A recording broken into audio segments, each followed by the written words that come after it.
याद रखिए, ये अल्लाह की बहुत बड़ी नेमत है मस्जिद का घर के करीब होना, जहाँ हम चल कर पैदल जाकर वहाँ नमाज अदा कर सकते हैं। क्योंकि ऐसे भी मुसलमान दुनिया में पाए जाते हैं कि जिनके पास घरों के करीब मस्जिदें नहीं हैं, वो तरसते हैं कि उनकी हाज़िरी मस्जिद में हो।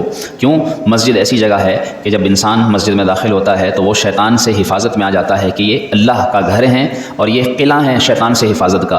और क़यामत के दिन ये मस्जिदें अल्लाह तबारक व तआला बैतुल्लाह के सहन में दाखिल फरमाकर सारी मस्जिदों को जन्नत में दाखिल फरमाएगा। मस्जिद में आना अलग सवाब, मस्जिद में आकर नमाज़ पढ़ने का अपना सवाब, मस्जिद में आकर पहली सफ़ में नमाज़ पढ़ने का अलग सवाब, सीधी जानिब नमाज़ पढ़ने का अलग सवाब। अगर हम ये नमाज मस्जिद में अदा करें और फिर माह रमज़ान में अदा करें तो एक नेकी का सवाब अल्लाह रब्बुल आलमीन अपनी रहमत से 7 गुना, बाज़ रिवायात के मुताबिक 70 गुना और बाज़ रिवायात के मुताबिक अल्लाह तबारक व तआला 700 गुना ज़्यादा सवाब अता फरमाता है।